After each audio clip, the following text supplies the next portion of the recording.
Beating Max Broker, we're the ones you can trust, yeah, we're the real deal.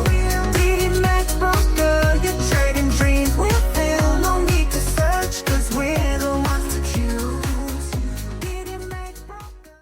Halo Sobat Trader, bertemu lagi bersama saya Vincent di Dimas Trading Room. Tempat di mana kita belajar trading dengan mudah dan terstruktur. Oke, kali ini saya akan membahas tentang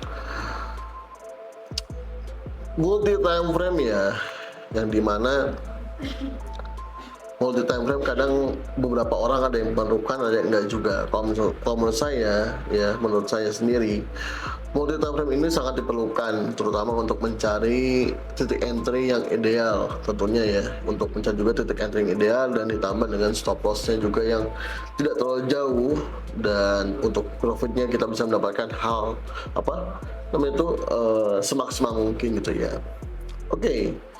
Di episode kali ini saya akan membahas multi time frame dipadukan dengan money hunter ya. Kita tahu sendiri nih, money hunter kan temanya tema 13, 34 dan 89 ya gitu. Dimana di video sebelumnya ini saya padukan adalah money hunter dengan RSI ya. Nah, di sini saya padukan adalah bagaimana caranya penggunaan money hunter dengan multi time frame. Oke, apakah bisa atau enggak, kita coba cek ya di video kali ini.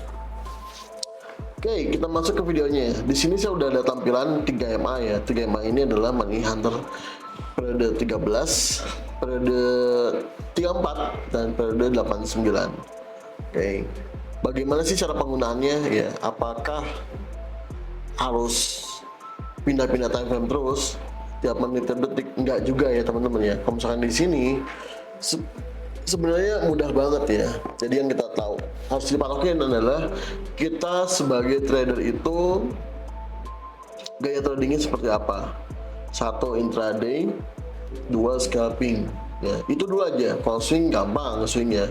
Maksudnya gampang itu adalah ya udah time frame aja ya yang dilihat. Tapi kalau misalkan kita di sini kita penganut intraday ya, gaya tradingnya adalah intraday, maka kita harus sinkronkan atau lihat juga time frame di time frame H4 ya.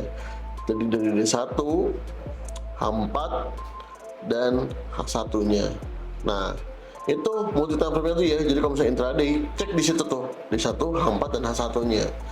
Tapi kalau misalnya kita scalping, kita kolaborasi time frame nya ya. Ini mulai dari M5 ya. M5, M15 dan M30 seperti itu ya. Kenapa? Kalau misalkan scalping itu dari kecil ke besar, kalau misalkan intraday dari besar ke kecil ya, jelas. Kalau scalping kita mencari adalah bukan cepat profit ya, bukan cepat profit, tapi lebih mencari perubahannya yang lebih cepat, memberikan informasinya. Kalau misalnya intraday beda kan, intraday itu harus melihat dari posisi candle daily-nya seperti apa, terus berada di mana ya, atau support dan resistennya bagaimana gitu loh. Kalau scalping ya kita harus peka terhadap perubahan dari tiap menitnya. Tapi untuk M1 nggak saya pakai. Ingat ya, M1 itu nggak saya pakai. Kenapa? Karena di M1 ini terlalu banyak dari false signal yang diberikan oleh money hunter-nya gitu ya. Nah, kita mulai ya. Cara entry-nya bagaimana? Untuk cara entry-nya saya pastikan adalah yang nonton video ini harus paham dulu dengan menggunakan moving average ya, menggunakan dengan money hunter dan sebagainya. Nah, untuk video penggunaan money hunter itu ada di video sebelum-sebelumnya ya. Jadi harus paham dulu nih. Kalau misalnya nggak paham money hunter, pasti kita nggak akan masuk ya, atau misalkan cukup lama untuk paham dengan teknik ini gitu ya. Tapi kalau misalkan udah paham money hunter dan udah paham dengan moving average, pasti video ini juga akan dibilangnya adalah simple banget ya, atau misalkan ternyata bisa sepowerful itu ya MA2 gitu. Oke. Nah, di sini kita lanjut ke pembahasan untuk scalping ya. Kita scalping dulu sebelum bahas ke intraday. Untuk scalping penggunaannya adalah kita cek tadi di M5 ya, di M5, M15 dan M30. Jadi kalau misalkan M5 nya udah disilang ya, maksudnya M5 nya udah nyilang dari 13-nya ke 34 dan dua-duanya ya 13 34 nyelang ke atas 89. Contoh di sini adalah gambarnya di sini nih. Nah, ini ya. Saya tanda ini. Di sini ini udah ada penyelangan ya antara EMA 13, EMA 34 menyelang EMA 89-nya. Gitu. Nah, ketika udah penyelangan seperti itu, maka kita sudah siap-siap untuk entry apa? Entry buy gitu teman-teman ya. Di sini nih, di sini adalah ada penyelangan ya. Satu ini nyelang, lalu kedua juga EMA 34-nya nyelang. Nah, buy-nya di mana? Pertanyaannya buy-nya di mana kan? Buy-nya adalah pada saat dia retrace ya. Pada saat dia retrace di sini. Nah, setanda ini ya, yang apa? Yang ada gambar panah ini. Ketika dia retrace EMA 13, maka itu posisi kita untuk buy. TP-nya berapa poin? Ya, karena suka bingung. Master TP-nya berapa poin? Apakah 5 poin atau 30 atau misalkan 10 poin? Enggak ya. Kalau misalnya scalping dari M5 ini, target kita adalah 30 pip atau 3 poin. Contoh dari sini. Ini ada 2615.59 ya. Nah, anggaplah 2615.7 ya, karena dengan sprint. Kita cek nih 3 poin ke atas 2615.7, kita cek ke atas apakah dapat ya 3 poinnya tuh dapat ya. Ini dapat loh.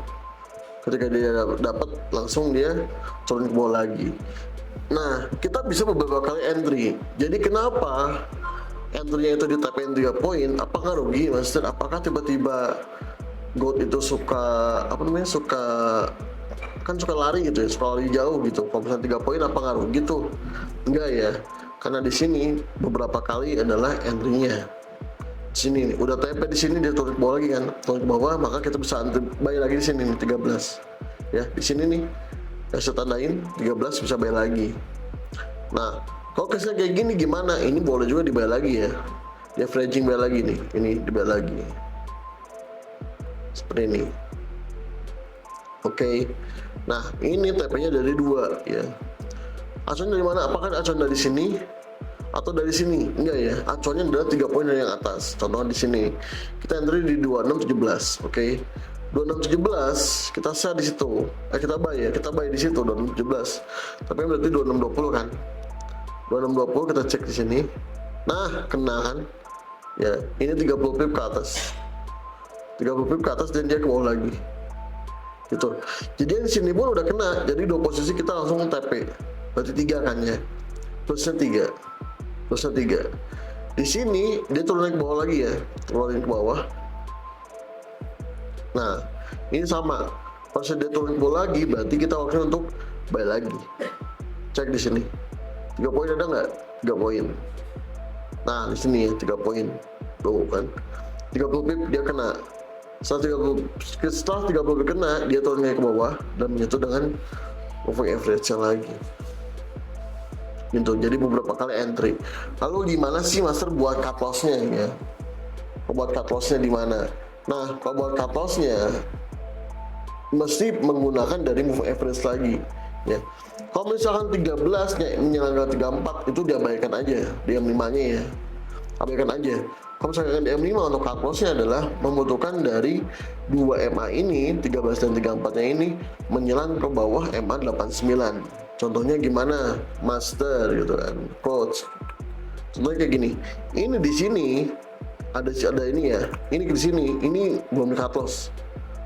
Belum di cut loss posisinya. Kenapa belum di cut loss? Karena dia masih belum melebihi dari belum cross dari MA 89 nih. Oke. Jadi kita abaikan aja. Tapi di sini contohnya nih. Pada saat kita punya buy, ya, di sini buy. Oke. Buy. Ya, ini buy, tapi 3 poin di atas sini berarti kira-kira ya, kira-kira di atas sini, tapi harganya nggak mau kena TP, melainkan dia ke bawah lagi ya. Di sini ada cross tuh, oke. Di sini ada cross juga nih. Nah, ya, di sini ini menyelang, ya, di sini ini tuh nyelang, tuh. Bener kan? Ketika nyelang seperti ini, maka kita harus ambil cut loss. Jadi posisi di sini 1 dan 2 ini posisinya itu harus kita cut loss. Oke, terus kita cut loss. M-nya kapan? M-nya udah pada saat dia menyentuh lagi. Contoh di sini kan. Ini beberapa kali nyentuh ya. Ketika di sini nyentuh 1. Ini 1 nih. Nah, oke. Nah ya 1, namun sama.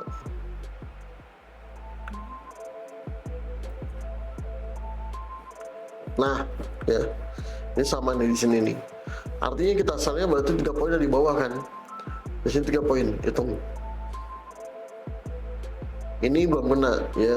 Harga udah ke atas lagi tapi kenanya di sini tuh. Oh, di sini baru kena ya. Di 2612 dia baru kena. Dan dia ke atas lagi baru itu kita sell lagi. Oke. Nah, seperti ini harga kayak gini itu abaikan aja. Tetap kita masih sell. Yang penting adalah posisinya pada saat dia cross ke atas, maka kita harus cut loss. Ingat ya, harus kita cut loss. Lalu misalkan nih M15 untuk apa dong? Ya, M15, M30 untuk apa? Kalau misalnya di M5 juga cukup. M15 ini tujuannya itu adalah untuk memastikan harga dan trennya ya. Jadi kalau misalkan M15 dan M30 nya sesuai, udah uptrend, maka M5 itu bagus untuk kita masukin gitu ya. Mau kita enter kayak misalkan hari ini kan M15 udah cross atas ya. Ini M15 udah cross atas, M30 juga sama ya, M30 juga udah sama, berarti M5 nya kita bagus untuk kita ambil entry-nya gitu. Kalau misalkan seperti ini, M5 nya dia udah cross bawah ya. M5 dia cross bawah nih, dia condong lah harganya ke sini ya, contohlah harganya dia ke sini. Tapi di M15 ya, M15 belum ada penyelangan ya, belum ada perubahan tren dari M15 dan M30 nya. Maka apakah bisa di follow? Bisa ya, acuannya bisa, cuman biasanya itu adalah seringkalinya kenaikannya tuh atau penurunannya tuh nggak selalu cepat ya, nggak selalu cepat, tapi kadang banyak drama dulu ya, banyak drama naik turun dulu, satunya dulu sampai pada ujungnya M15 nya dia melakukan cross atau penyelangan ya. Contoh kayak gimana? Contoh kayak kemarin malam di sini ya, ya kan? Ini beberapa kali udah nyentuh tapi nggak TP-TP, tapi ketika dia naik ke atas dia udah nyilang duluan, M5 nya udah silang duluan, lalu M15 nya dia sama nyelang, M30 juga nyelang, baru dia cepet ya. Di H1 beda lagi ya, di H1 dia belum nyelang, malah di H1 tuh adalah entry sell ya kan, di H1 sell tuh belum nyelang, jadi kan bingung. Makanya saya bilang tadi, kalau misalnya antara scalping dengan intraday nggak boleh saling pindah time frame-nya nggak boleh jauh ya. Untuk scalping M5 sampai M30 batasnya, kalau untuk intraday adalah H1 sampai D1 itu batasnya. Oke. Tadi kita udah bahas nih ya, udah bahas sekarang. Berarti sekarang lagi apa coach? Kalau kayak gini, ini buy ya, kita lagi buy. Buy-nya di sini nih, 26 ya. 26 TP-nya 3 poin lagi ya. TP-nya 3 poin lagi berarti 2629 poin 5 ya. 2629.5 2629.5. Nah, berarti nanti kalau misalnya harga ke atas lagi itu udah TP lagi ya. Misalkan harga dari sini ke sini berarti itu udah TP lagi gitu loh. Simpel kan? Simpel banget. Simpel banget. Yang intinya adalah di sini tuh untuk money hunternya, untuk cross ya, dead cross dan golden cross kita abaikan, tapi pullback dan retrace ke moving average-nya itu yang kita manfaatkan. Paham ya? Seperti itu. Untuk A1 sekarang ya, kita bahas intraday-nya. Tadi kan udah bahas scalping. Kalau misalnya intraday, gimana dong? Ya, apakah harus pindah-pindah time frame juga sama seperti scalping? Enggak ya. Kalau misalkan untuk intraday, pindah time frame itu adalah untuk menganalisa harga. Contohnya D1. Oke, di D1 dia trend down ya. Ini udah nyelang nih. betul nggak? 13 dan 34-nya nyilang ke bawah. Dan sekarang harganya 2630 itu adalah area MA 34 ya, MA 34. Jadinya kalau misalkan harga ke situ, kemungkinan besarnya bakal mantul. Omongan 34 ya, tapi 13 ya, MA 13. Nah di sini nih MA 13 nya adalah mepet 2631. MA 34-nya ada di atasnya. Oke. 2641. Nah, setelah ditandai seperti ini, maka kita pindah ke time frame H4. Oke. Di H4 kita cek ya. Kita cek EMA-nya di berapa aja. Oke. EMA-nya di berapa aja. Kalau misalnya EMA-nya kayak gini ya, ada di bawah semua untuk 13 dan 34-nya, berarti harga itu sedang menuju dari harga EMA 34. 89 ya, berarti harga sedang menuju ke EMA 89. Nah, kita tandain juga garisnya nih ya. Setelah kita tandain, baru ke H1 ya, ke H1. Nah, ini adalah yang beratnya di sini. Oke, beratnya itu gimana? Nah, beratnya adalah kayak gini. Ketika intraday atau harian ya, untuk H1 ini dia nggak sama. H1 ini berbeda dengan H4 dan D1. Kalau H4 dan D1 ini sama-sama dia trend down. Terus untuk H1 dia adalah trend up ya. Karena 13-nya udah menyerang 34 sudah menyerang 34 dan 13-nya sudah menyerang dari EMA 89. Oke. Nah, kita seperti ini, apa yang harus dilakukan? Apakah kita buy atau sell? Kalau intraday, yang kita lakukan adalah tunggu dulu. Tunggu dulu, pastikan EMA 34 bisa menembus dari EMA 89-nya. Atau kalau misalkan EMA 34 ini cross dari EMA 89 ya, maka ini kemungkinan besarnya gold akan naik ke atas gitu. Tapi kalau misalkan EMA 34-nya masih di bawah EMA 89, hanya EMA 13 saja udah nyilang, nah itu berarti ada kesempatan untuk seller untuk kembali menguat lagi, atau tren dari hariannya itu bisa aktif lagi gitu loh. Oke. Nah, kalau seperti ini kita buat NC ya. Kalau untuk H1-nya kita buat NC, kenapa? Karena antara H4 dan D1-nya ini nggak sinkron ya, nggak sinkron. Atau H4 dan D1-nya nggak sinkron. Lalu apa yang kita lakukan? Ya, tunggu dulu.